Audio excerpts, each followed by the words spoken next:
E hoje chegamos a um assunto, particularmente sei que o Gabriel gosta bastante, eu também curto esse tema, assim, acho um dos mais interessantes e ricos para conversar, que é a construção da subjetividade. E aí a gente tem logo de cara dois problemas, né, Gabriel? Porque falar em construção sempre é complicado, né? Dá a impressão de que a subjetividade foi construída na história e por isso não tem o grau de objetividade que a gente espera da sua própria compreensão. Aquilo Sim. que geralmente as pessoas das ciências humanas falam de construto. Mas não é nesse sentido exatamente o que eu estou dizendo, que a gente deu esse título. A gente chamou de construção porque é um tema que de alguma forma, é demarcado historicamente na modernidade. Não que não pudéssemos falar de uma vida interior, até subjetiva, antes da modernidade. A gente pode falar de Santo Agostinho, parte lá da filosofia helenística, de algum Sim. modo. A gente comentou a respeito Sim, sim. disso semana Sobretudo, passada. problema na época também, questão do problema do mal e tal, enfim.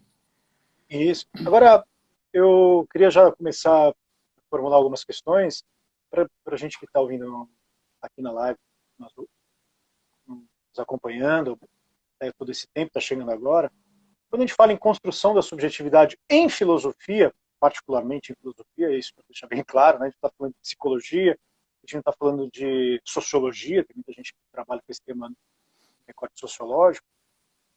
A gente, eu acho que tem que, pelo menos, começar um pouquinho ali com o Descartes, né, Gabriel? Acho que é um bom momento, assim. Sim. Eu sei que dá para contextualizar outros autores no Renascimento, que já apontam para uma possibilidade de emergência da subjetividade, mas, do ponto de vista histórico, eu acho que de Descartes há o conceito de autonomia em Kant, pelo menos do ponto de vista ético, não do epistemológico, mas ético.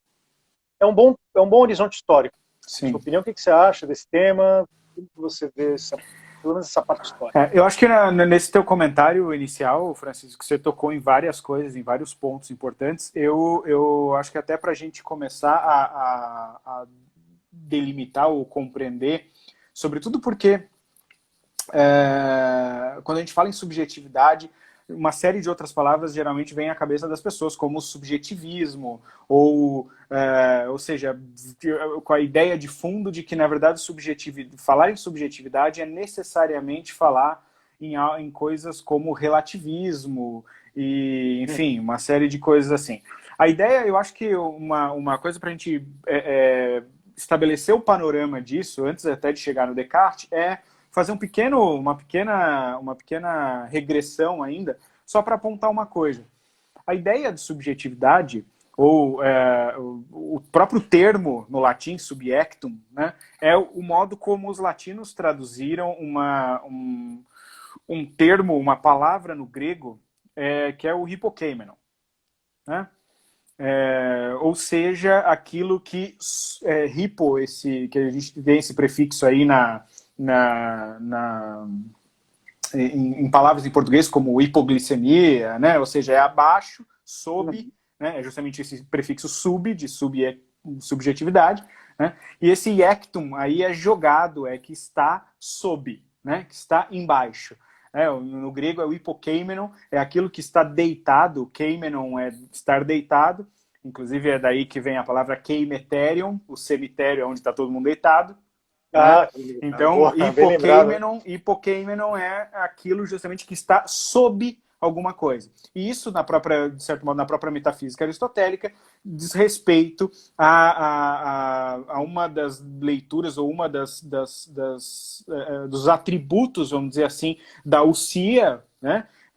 Ou seja, daquilo que está sob os acidentes ou sob aquilo que é, de certo modo, a base para determinadas características ou atributos. Então, a ideia, talvez, eu tô dando esse para trás mente, assim, do Descartes para o Aristóteles, para apontar o seguinte: uma coisa que é uma nota fundamental, uma nota conceitual fundamental do conceito de subjetividade é essa propriedade de estar por debaixo de alguma coisa, né? Ser o suporte, né? Seja no ponto de vista da metafísica, seja, agora veja só, seja numa perspectiva moderna, né? Que, como você bem apontou, um bom momento de começar a ver isso é com o Descartes. Mas, então, seja numa perspectiva da metafísica aristotélica, seja no período helenístico, ou seja nos medievais, ou seja dali para frente, a ideia básica é aquilo que está sob ou que serve de suporte ou de base. É claro que lá nos medievais ainda tem uma coisa meio tricky, se alguém sabe aí, entre subjectum e objectum, ou seja,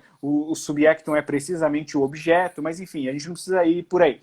Mas basta dizer que essa ideia é uma ideia central, que é carregada durante toda a história do termo subjetividade. Então, mais do que dizer propriamente que a ideia de subjetividade ou de sujeito é obrigatoriamente ou é necessariamente ou deve ser necessariamente entendida em termos de relatividade, assim, antes de qualquer coisa, é a ideia de que quando falamos de sujeito ou de subjetividade, nós estamos falando de um suporte, de uma base, de alguma coisa que está sob outras e que, portanto, como uma parte da filosofia alemã diz, é o Träger, é aquele que sustenta, que carrega alguma coisa. Né? Então, esse aspecto é fundamental. Quando a gente então, chega num caso, por exemplo, como o Descartes, ou mesmo depois o Locke, enfim, toda a filosofia moderna, o termo sujeito, subjetividade, sem perder essa nota conceitual de suporte, de alguma coisa que está embaixo, vai dar origem a uma série de outras questões e outros problemas, como, por exemplo, identidade pessoal, né? Ou seja, o problema de como que eu posso ser dito o mesmo durante a passagem do tempo. Ou seja, eu, o Gabriel recém-nascido e o Gabriel com 38 anos, com carinha de 37, com carinha de 37, como que o Gabriel é o mesmo, né? Ou seja... Só te daria mais, pô. Tá vendo? Né? Então, assim... mas o que eu quero de início frisar é que a noção de subjetividade tem como essa nota conceitual nos mais variados modos em que esse conceito aparece, nos mais diversos tratamentos, nos mais diversos problemas, ela sempre tem essa nota conceitual que não pode ser perdida, né? E aí, pegando do próprio Descartes, então, a ideia do sujeito ou da subjetividade, de certo modo, dito de um jeito, de um modo mais geral, é trasladada, ou seja, é transferida da ideia de sujeito ou de substância, de sujeito como substância, como na metafísica aristotélica, e passa agora para ser um suporte de coisas como, por exemplo, a evidência, a verdade, ou seja, ele é o crivo, ele não é meramente o suporte de propriedades, senão que ele é a base da própria evidência. É daí que a gente compreende um pouco melhor os famosos ditos do Descartes lá, por exemplo, em busca de clareza e distinção e evidência, chega nas formulações lá, eu penso, eu existo, e assim por diante. Ou seja, porque o que ele quer com isso é justamente encontrar um suporte inamovível, ou seja, inegável, indubitável, a partir do qual ele possa derivar os outros conhecimentos. Ora, justamente, então, o sujeito pensante, né, que vai fazer, às vezes, desse suporte, por exemplo, do conceito de verdade ou do conceito de evidência.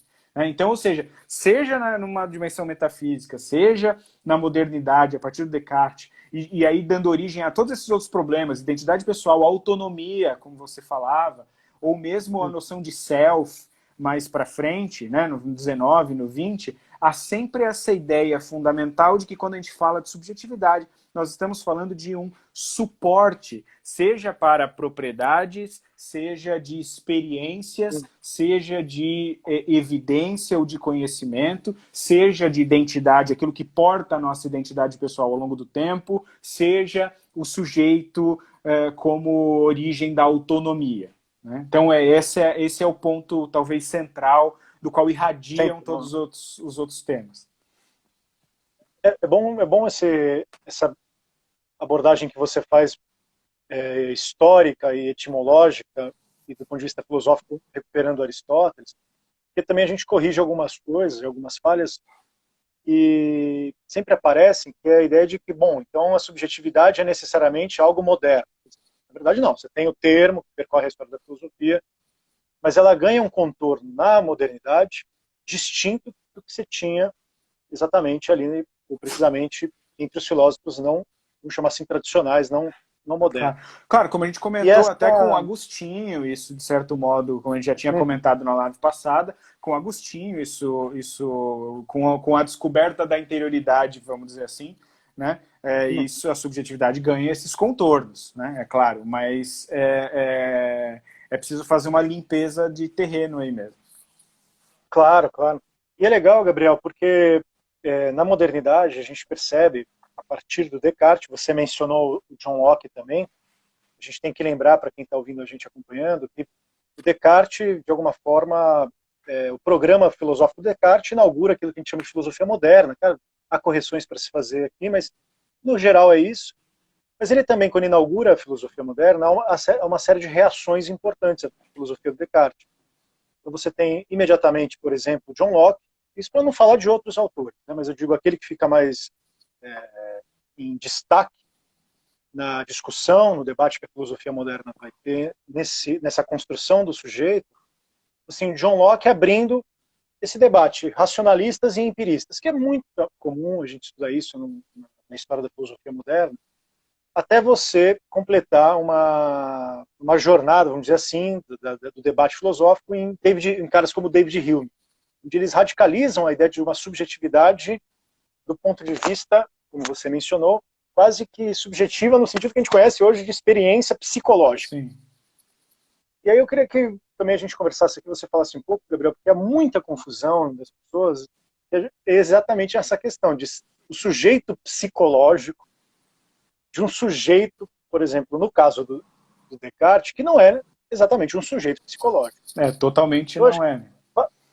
Não é, né? Quer dizer, depois em Kant, menos ainda, né? Porque as pessoas fazem uma confusão dos diabos, chamando o Kant de relativista, por exemplo, quando exatamente faz essa descuidado com o termo, não tratamento com o termo, e achar que o Kant está fazendo o tratamento do sujeito do ponto de vista psicológico. Eu acho que essa confusão sempre aparece, né? Porque o sujeito, isso aparece inclusive na literatura, por exemplo, o sujeito lírico, olha, é muito comum você ler análises literárias, o surgimento do eu lírico na literatura, sim, de coisa. E ele é uma distinção muito importante para ser feita aqui, em que é esse sujeito propriamente, vamos chamar assim, epistemológico, cartesiano, desse sujeito que vai ser Humeano, não queria usar esse termo, mas... Sim. Eu acho que, sim, de novo, reforçar aquilo que a gente fala desde a primeira live, ou seja, há 9 semanas. Tá durando esse negócio de quarentena também, né? Há 9 semanas a gente fala da centralidade... Porque é verdade, pior, né? Da centralidade de enfocar os problemas filosóficos. Por que eu estou, de novo, ressaltando isso? Porque, olha só, essa confusão, essa conexão aí, essa espécie de ligação ou de passagem semântica da ideia de subjetividade como suporte, tudo isso que eu disse, até essa ligação, essa conexão, esse amálgama com a ideia de sujeito psicológico, de certo modo, ela é mediada também por algumas coisas, por entendimento de alguns problemas. Por exemplo, o problema da identidade. Algumas soluções, justamente desses caras, como Locke e tal, ou, de certo modo, do próprio Hume, vão responder o problema da identidade, ao problema da identidade pessoal, ou seja, como nós sabemos ou quais as condições de possibilidade ou quais os critérios para que eu diga que alguém permanece sendo ele mesmo ao longo do tempo. Né? E veja que esse problema não é um problema tão idiota assim, né? Você fala, como assim? Claro que é, né? Você nasceu, a gente viu você crescer, ô idiota. Para além de coisas mais old school, como o problema lá do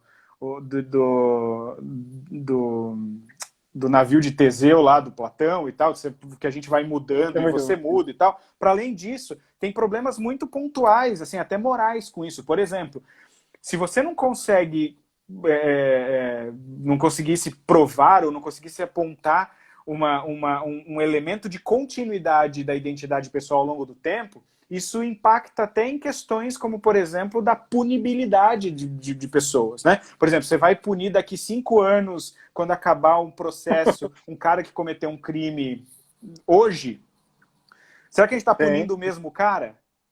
Né? Ou seja, será que faz sentido a gente punir esse cara que daqui 5 anos, quando acabar o processo, quando ele estiver na terceira instância só, tipo, na última instância, só que esse cara vai ser punido, faz sentido? É outra pessoa. Né? Não é outra pessoa e tal. São problemas reais, assim, eles têm impactos bem práticos. Mas por que isso? Porque uma das respostas a esse problema é justamente a continuidade psicológica.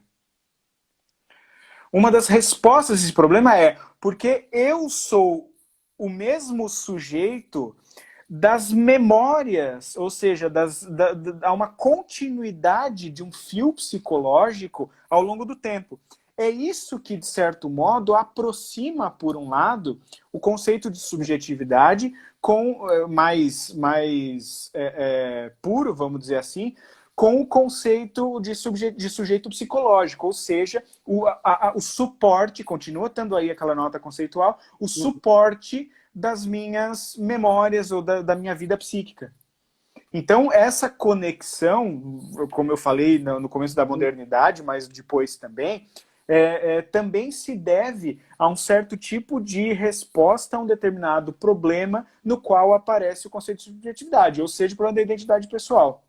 Agora, uma radicalização dessa aproximação entre uma ideia mais pura, vamos dizer assim, de sujeito como suporte e a ideia de sujeito como idêntico ao sujeito psicológico causa uma série de outros problemas. Justamente uma radicalização disso é aquilo que a gente falou há pouco, de que a ideia de que falar em termos de sujeito ou subjetividade sempre significa falar de relativismos e coisas assim. Sim. Né? Eu gosto de dar um exemplo bom quando eu falo sobre isso, porque aí a ideia de subjetividade está justamente por conta disso conectada à ideia de que só você acessa os seus conteúdos mentais, ou seja, as coisas estão na tua cabeça. Assim como só você acessa suas memórias, a sua identidade psicológica significa que você é o sujeito de uma série de acontecimentos psíquicos. Há junto com isso a ideia de que só você é portador, é a base dessas ideias ou desses quadros psíquicos. E justamente por isso se dá a ideia de que, bom, uma vez que só você pode acessar esses conceitos, essas imagens mentais, esses conceitos ou essas imagens mentais, por não poderem ser intersubjetivas, ou seja, acessadas por várias pessoas, subjetividade é igual a relativismo. Né? Ou seja, só eu acesso o meu conteúdo mental, logo, se cada um de nós que está assistindo, cada um só é capaz de acessar os seus próprios conteúdos mentais, logo, porque é o suporte deles, é o sujeito deles, logo, subjetividade é igual ou é equivalente a relativismo, ou seja, nós não conseguimos ter um acesso comum a coisas. O que é uma bobagem, porque há uma série de coisas, por exemplo, eu dou sempre o seguinte exemplo para os meus alunos. Eu falo, dor de dente.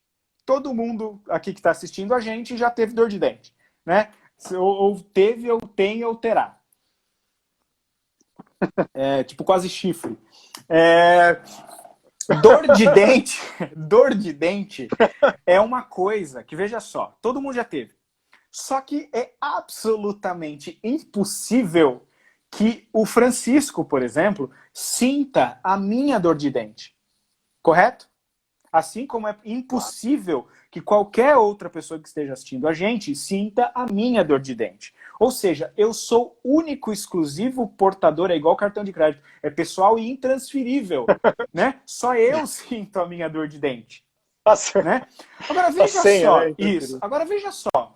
do fato de que eu sou o único que tenho acesso à minha dor de dente, e vocês, quando eu falo, putz, tô com uma dor de dente, o máximo que você pode fazer é comparar, você vai lembrar da sua, que eu também não acesso, e vai dizer assim, bah, isso aí dói mesmo, né? Dor de dente é brabo o negócio, dói mesmo. Só que não é possível para nenhum de vocês sentir a minha dor de dente.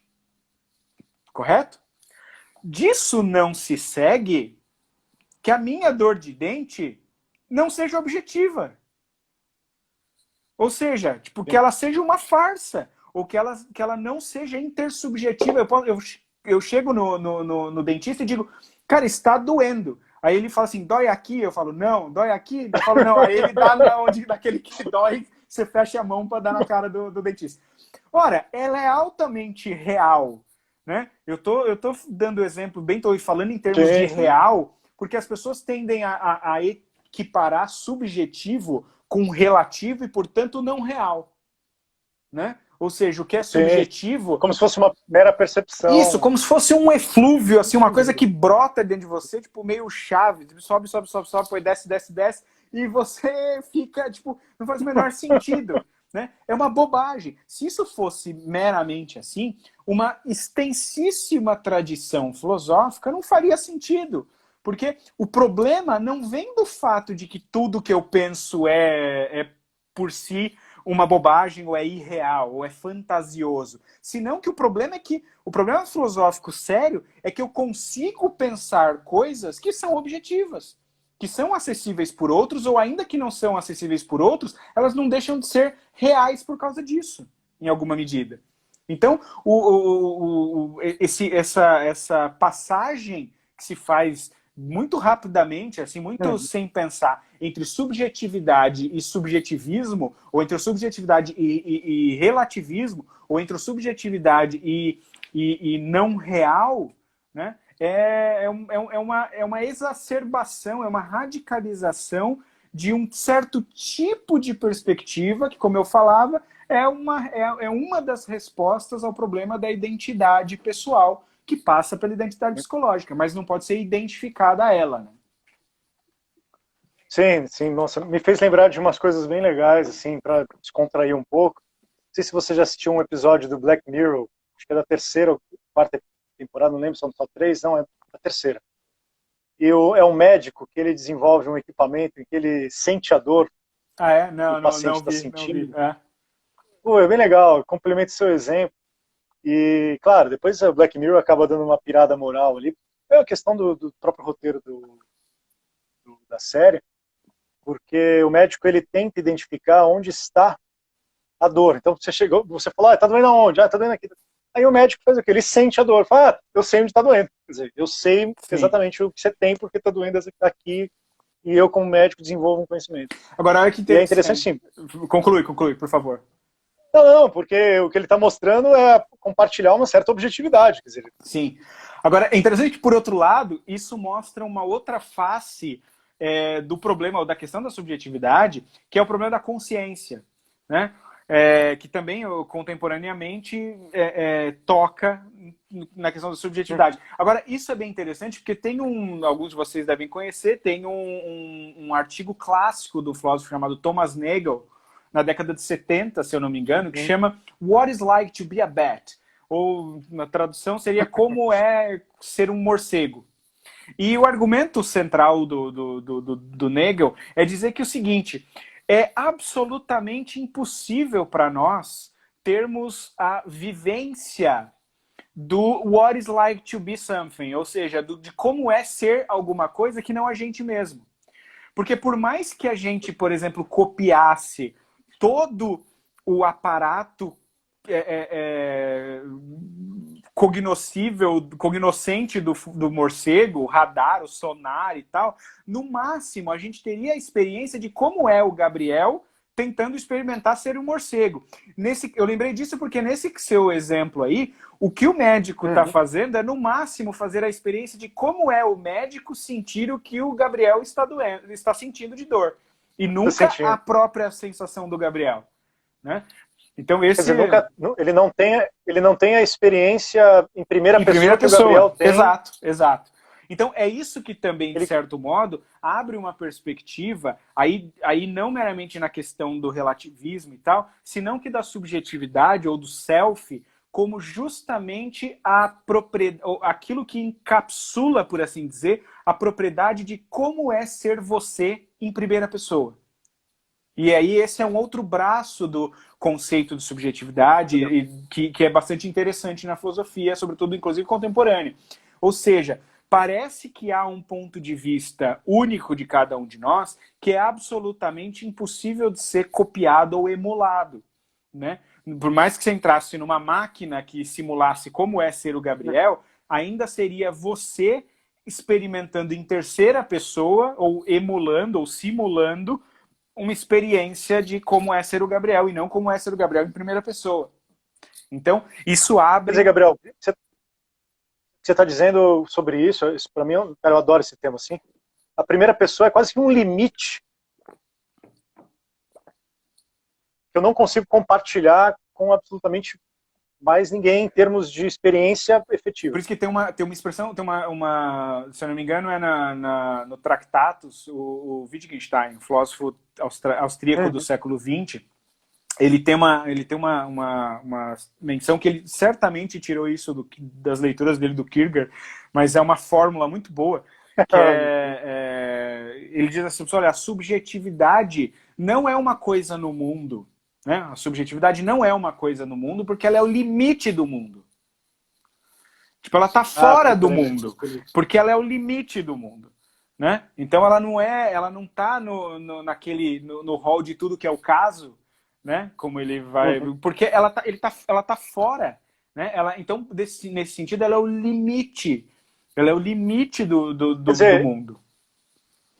Para quem acompanha a gente aqui sabe, Gabriel, é uma questão meio sempre organizar nosso papo.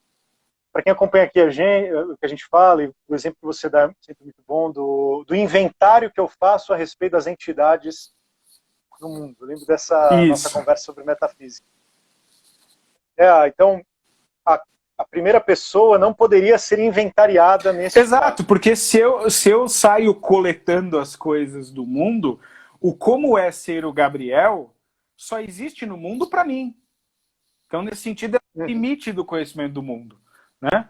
Por exemplo, como é ser o Gabriel é um limite do conhecimento do mundo do Francisco. Né? Então, nesse ponto, por isso que o problema, assim, há um enfoque interessante da subjetividade como inacessível, mas por outro é óbvio que é uma radicalização que às vezes chuta o balde. Né? E aí, nesse sentido de que, porque é esse limite intransponível para a compreensão do mundo, que a gente pode falar, em alguns casos, justamente do tema que está aí, que serviu de mote na nossa live, que é de construção da subjetividade, ou seja, que a subjetividade é alguma coisa, então, esse como é ser você mesmo, é uma coisa que você vai construindo ao longo da sua história. Ou seja, não construindo no sentido que você pode fazer o que quiser com ela, né? Mas porque ela é fruto... Maleável, plástica. Isso, porque ela é fruto das tuas vivências, ela é fruto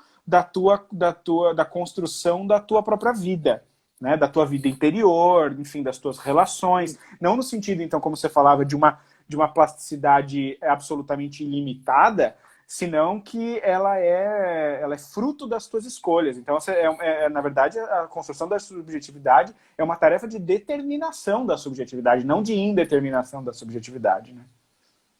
Sim, sim, sim. E deixa eu colocar uma pimenta aqui nessa conversa, Gabriel. Existe um risco de essa subjetividade se encapsular e acabar se fechando numa espécie de solipsismo quase que, bom, sujeito põe o mundo, para usar algumas expressões que às vezes aparecem na história da filosofia. Quando a gente diz isso, é uma filosofia da subjetividade, em que o sujeito é aquele que, de alguma forma, coloca a realidade, já que ele é o limite, enfim, toda a garantia de experiência, os que acusam a subjetividade de relativismo ou de solipsismo estariam seria um bom acusação? Seria um bom acusador? Seria assim, é um bom tribunal? Em alguns casos, por exemplo, no caso do psicologismo, né, no século XIX, não daria para a gente entrar aqui, mas há vertentes de uma radicalização desse processo. Aí um bom processo. tema para a próxima. Nossa! Então, assim, uma radicalização uma radicalização disso, sim, acaba sendo objeto de uma crítica boa nesse sentido, né? Aí sim, acaba sendo. Mas é engraçado que, geralmente, essas críticas são endereçadas a quem não defende esse tipo de coisa. Por exemplo, pegar o próprio Kierkegaard, né? O Kierkegaard é um cara que passou, no começo da recepção do Kierkegaard no século XX, passou, e às vezes até hoje, como justamente um sujeito desse, um irracionalista e um subjetivista, um subjetivista nesse pior sentido da palavra. O Kierkegaard também não se ajuda, porque num dos livros dele ele tem uma expressão no pós-escrito, ele tem uma catchphrase, assim, o Kierkegaard ia ser um ótimo twitteiro, ele tem várias fórmulas que caberiam em... Tem mesmo, é um cara muito bom. 280 caracteres. Mas ele tem um capítulo inteiro que é denominado justamente a verdade e a subjetividade. E aí ele brinca com a verdade e a subjetividade e a subjetividade e a verdade. Aí pronto. Isso foi um caminhão de coisas para... Sério, se ele pudesse, se ele visse o que iam fazer com isso, ele se arrependeria brutalmente dessa formulação de que a subjetividade é a verdade. Porque, viu? Ele está dizendo que a subjetividade, ou seja, essa coisa muito dentro de você, que sobe, sobe, sobe, depois desce, desce, desce, que é inacessível, é a verdade. Logo, ele é um relativista e a gente não precisa nem perder tempo com esse cara. O engraçado é que, e é isso que dá, agora também vou falar, pequeno parênteses, é isso que dá, esse pessoal não lê filosofia. Você ouve falar, ou ouve meia dúzia de picareta na internet, né? Tipo, a gente tá na internet, mas a gente não é picareta. Tem picareta na internet, né? Que não lê, por exemplo, porque assim, o Kierkegaard fala assim, olha só que interessante, a subjetividade é a verdade. Aí ele fala assim, mas será que existe uma fórmula ainda mais forte ou precisa para essa expressão, a subjetividade é a verdade? Ele fala, sim, tem. Que a subjetividade é a não verdade. Ou seja... Era só ler assim, era só ler a linha de baixo. Era só ler a linha de baixo.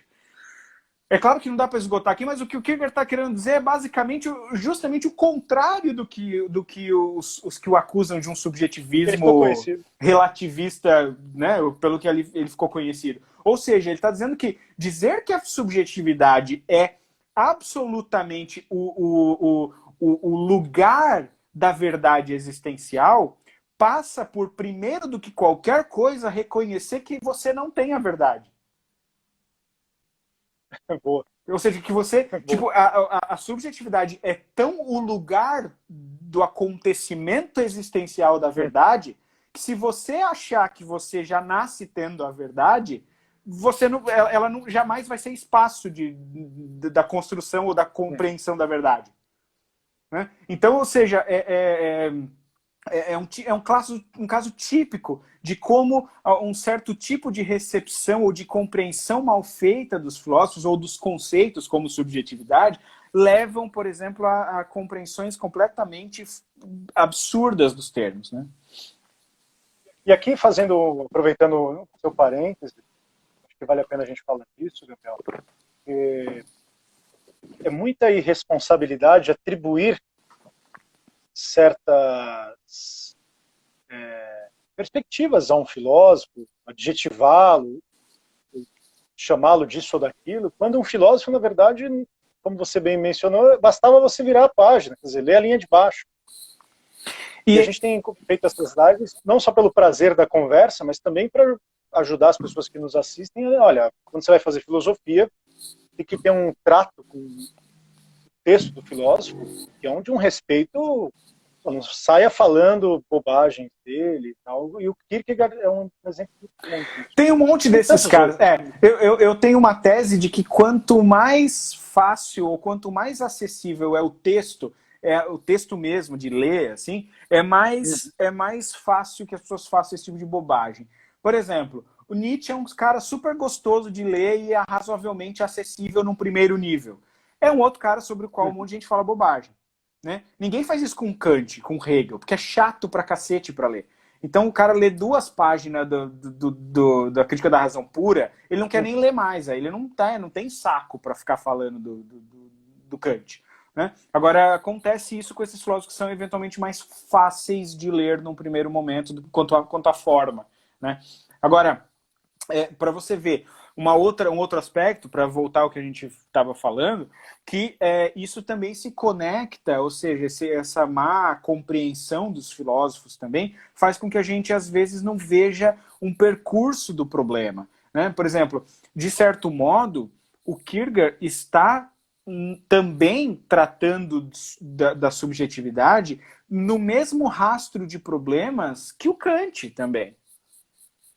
Ou seja, quando Kant fala do sujeito transcendental e está tentando resolver o problema, como que é possível ciência, né? Como é possível a física newtoniana como universal e necessária, o Kierkegaard, quando fala disso, ele também está querendo resolver um problema conectado com isso. E dizendo, na verdade, nesse sentido, dizendo que, olha, o problema, por exemplo, da possibilidade da ciência é um problema secundário do ponto de vista da subjetividade. Porque quando é um problema em que a subjetividade está em jogo, e não, como dizia o Camus, se a Terra gira em torno do Sol, o Sol gira em torno da Terra, aí que você começa a ver que a subjetividade é a verdade, porque é nela que os problemas mais candentes se colocam. Então, ou seja, mas não se trata de uma desvinculação ou de uma ruptura completa e absoluta de que o cara está viajando e querendo dizer que só o que ele pensa é certo, porque ele é um subjetivista e o que os outros pensam é bobagem. Senão que é, de novo, praticar a calibragem mental de ver os filósofos como tratadores de problemas. Né? E se alguma coisa não encaixa, muito provavelmente o problema está com você que não sabe ler. E outra coisa bem interessante, já que você menciona as questões certos impasses e temas que são relevantes para a experiência do sujeito, da subjetividade, me ocorreu aqui a dimensão ética que isso se coloca, como é colocado. Não só ética também, e a gente pode falar isso, não vai dar tempo de falar hoje, mas em outro momento, a gente vai conversar sobre esse assunto, mas as questões políticas também, a formação de uma comunidade humana, porque eu, pelo menos, tenho sido bastante sensível, por exemplo, ao caso de que você, bom, beleza, a subjetividade, os desejos dos indivíduos, as questões éticas pessoais, tá, mas e o caráter intersubjetivo? Quer dizer, o caráter de que eu partilho a vida numa comunidade, e aí poderíamos falar também do tema da subjetividade, mas da alteridade, quer dizer, da relação diretamente com o outro, porque no caso do Kierkegaard, e você me corrija se eu estivesse falando bobagem, eu sei que ele coloca a subjetividade nesses termos, mas ele não estabelece o sujeito como um ser absolutamente autossuficiente, de modo algum, e um sujeito absoluto, enraizado em si mesmo, e negando, por exemplo, a possibilidade de Deus, da relação que ele tem com Deus. E isso acontece muito, porque num certo viés da modernidade, um enraizamento do sujeito em si mesmo, como se ele fosse a entidade absoluta. Ele é transformado em entidade absoluta. Sabe, essa coisa do indivíduo soberano, como que esse tema pode escorregar também para isso? Sem dúvida. É claro que, assim, de novo, todos esses momentos epigonais, assim, essas consequências, elas, de certo modo, podem ser reconduzidas certos momentos chaves, como, por exemplo, Descartes, enfim, de certo modo, o próprio Kant e tal. Mas o que eu acho que é fundamental é que por uma série de fatores que não dá para a gente perseguir aqui, mas a ideia de que a subjetividade, não nesse sentido que a gente estava perseguindo até agora, mas a subjetividade num sentido de suporte ou base para as experiências da vida entendidas nisso que está bastante comum hoje, essa perspectiva narrativa, ou seja, de ver a própria existência como uma narrativa, é alguma coisa que dá bastante espaço para que você desloque qualquer outra coisa do centro que não a confecção da sua própria narrativa. Ou seja, a ideia de que o polo irradiador da realidade é a subjetividade. E é óbvio que isso é um problema, é um maneirismo. O que eu quero dizer assim, que essa é uma espécie de imitação, ou uma espécie de subversão do rol de problemas, do conjunto de problemas ligados à subjetividade. Porque uma coisa é dizer que a subjetividade é o suporte de atributos, o suporte de experiências, outra é achar, e isso nunca, de certo modo, nem no próprio Descartes, tá? Nem no próprio Descartes, a realidade é baseada no sujeito.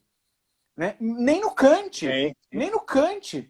Aliás, o problema do Kant é precisamente o oposto. É precisamente ver como que a física do Newton é universal e necessária. Ou seja, vale aqui e na China.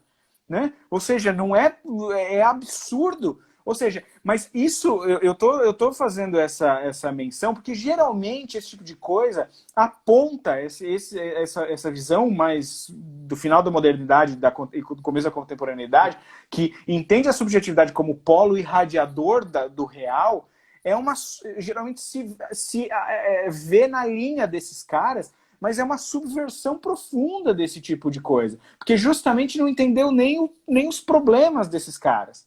Então, nomear Kant ou Descartes como fundamento do subjetivismo egoísta contemporâneo é absurdo. É absurdo.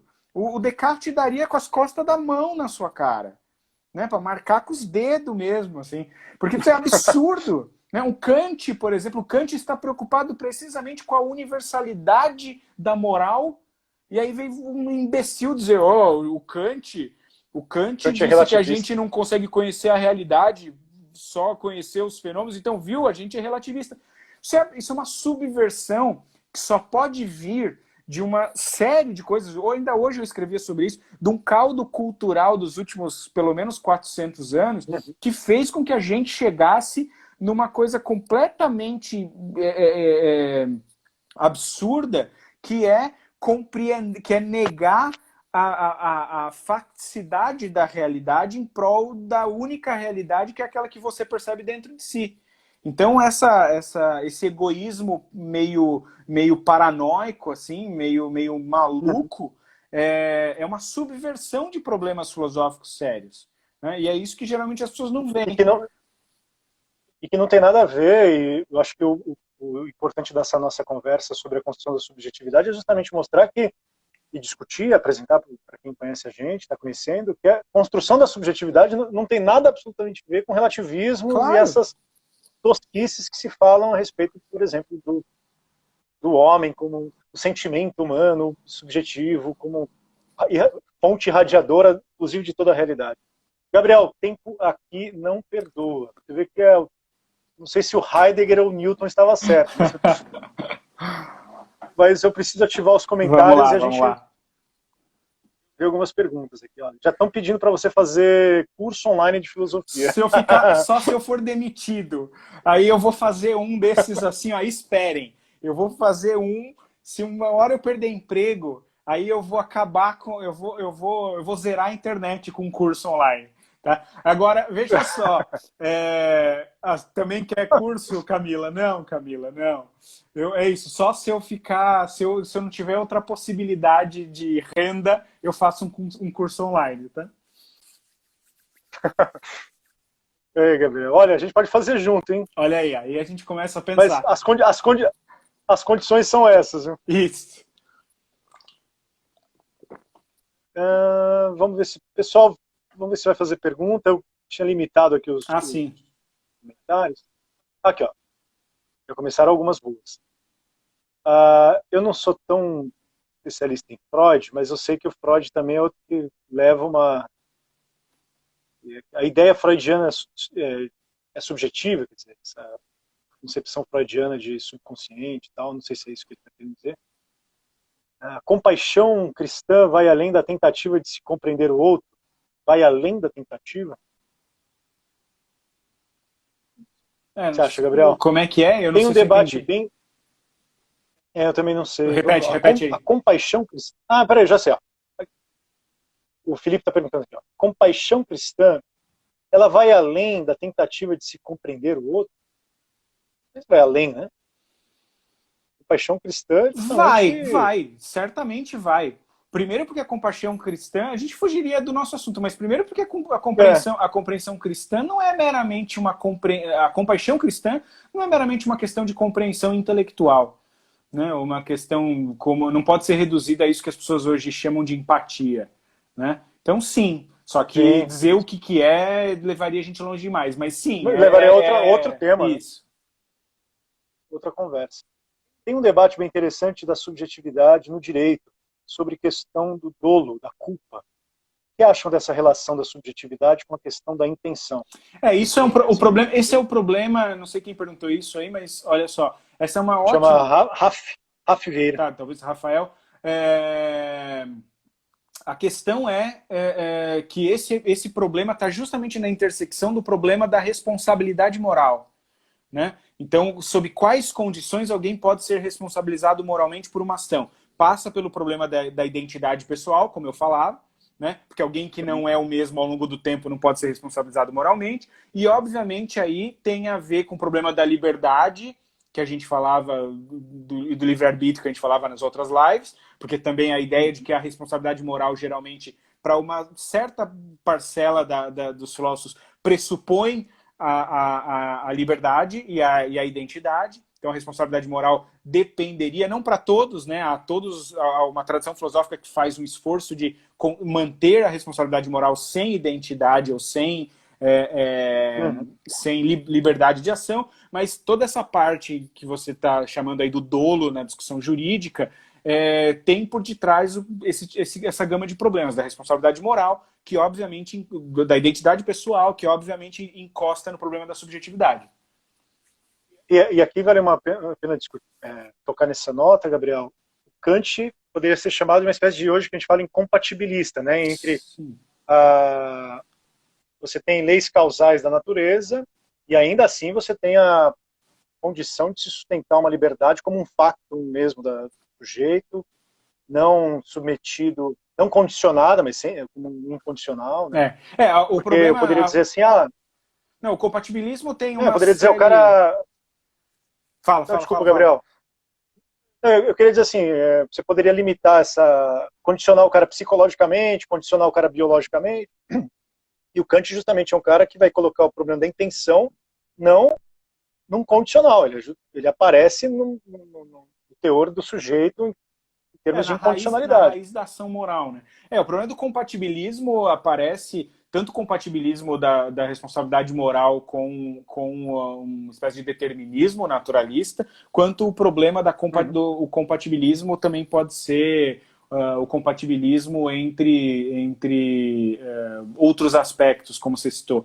Então, mas de todos eles, de certo modo, tocam no problema da subjetividade.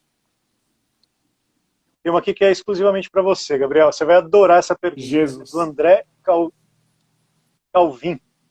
Kierkegaard, às vezes, é deturpado dessa forma por ser religioso.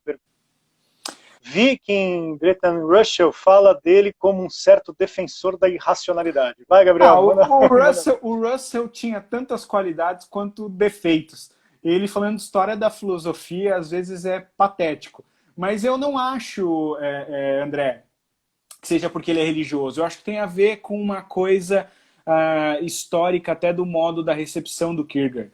tá? Não acho que é um preconceito, se é isso que você quis dizer, tá? Não acho que é um preconceito por ele ser religioso. Tem a ver com a recepção que ele foi tendo, porque inclusive as obras mais filosóficas do Kierkegaard foram conhecendo, ele escreveu em dinamarquês, né?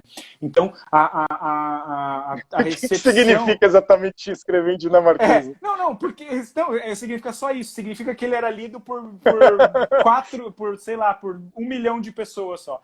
Ele foi a recepção dele, por exemplo, na Alemanha, a tradução das obras foi sendo com uma ordem muito caótica e tal. E as questões, as obras mais especificamente filosóficas, mais filosoficamente sofisticadas, foram vindo, aparecendo no cenário só depois.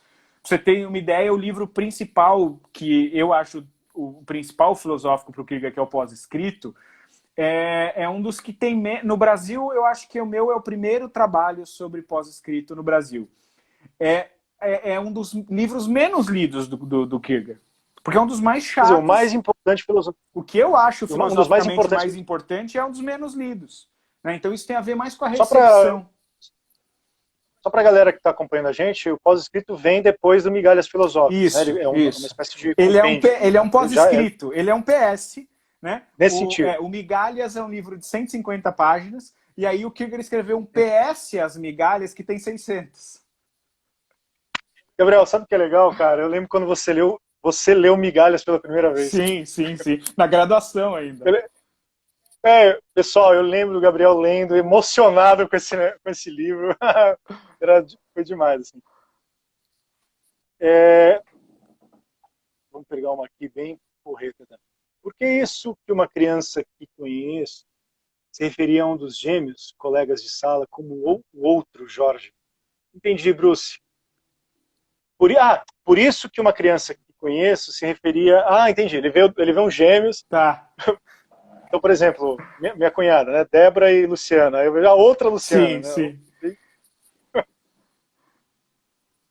O que ele está dizendo aí, a identidade não está na aparência. Claro. A ideia é se algo como identidade, ela é uma identidade psicológica, uma identidade metafísica, se quiser, mas obviamente não... E não biológica. Não biológica. O Marcelo está perguntando como o estudo da experiência religiosa em William James pode ser entendido historicamente como nesse processo isso é para você, da subjetividade. O William James é um sujeito muito interessado no problema da experiência. Inclusive, ele é acusado também de ser subjetivista e tal. Mas ele, logo nas primeiras páginas do seu livro sobre experiências religiosas, ele vai comentar que seria uma baita de uma falácia genética você negar a veracidade da experiência religiosa simplesmente porque ela é causada na experiência subjetiva. Só porque a fonte subjetiva, a experiência não é verdadeira. É a causa da dor de dente. Exatamente. Então, o William James faz uma... Inclusive, Marcelo fez a pergunta, toda a obra do William James é uma tentativa de fundamentar uma experiência subjetiva sem cair no subjetivismo. O James está debatendo essas questões intricadas do século XIX, sobre a consciência, o que é a consciência, se a consciência é um epifenômeno, não é um epifenômeno. Então ele tenta solucionar o problema da consciência não como um fenômeno da matéria e tal. E ele quer validar, ele quer dar validade para a experiência religiosa. A experiência religiosa o conteúdo dela pode ser diferente, mas ela tem uma validade que precisa ser compreendida filosoficamente, não pode ser reduzida psicologicamente ou coisas dessa natureza. Conta que o William James, antes de morrer, ele pediu para o irmão dele, o Henry James, olha, quando ele estava na cama para morrer, ele falou, se o meu espírito manifestar qualquer coisa, você anota aí rapidinho, porque por favor, sabe? É filme que tá saindo de cartaz, né? Ele era fissurado com essa... sabe, se acontecer qualquer coisa, ele era fissurado com essa ideia de que a experiência religiosa tinha algum tipo de veracidade. Sim.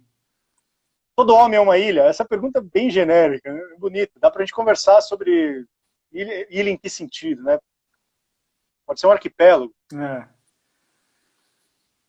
Gabriel, nosso tempo está indo. Não vai dar tempo de responder mais nada. Vamos pegar uma bem difícil. Comenta sobre a subjetividade em Pascal. Pascal... A Camila sempre A Camila perguntou se era importante. Sim, é importante, é muito importante. Embora ele não trate da subjetividade, inclusive nesses termos, mas obviamente ele está falando da dimensão interior, da vida interior, quando ele fala do ennui, do divertissement, né? Então ele fala do tédio e tal. Então, obviamente, tem toda uma dimensão que a gente tranquilamente poderia chamar de noção de subjetividade ou de problemas ligados à subjetividade, né? Gabriel, para encerrar, falta 1 minuto mesmo. O Murilo está aqui dizendo para a gente fazer um podcast e continuar isso depois da quarentena, que agrega demais. Vamos pensar no caso aí. Vamos pensar no caso.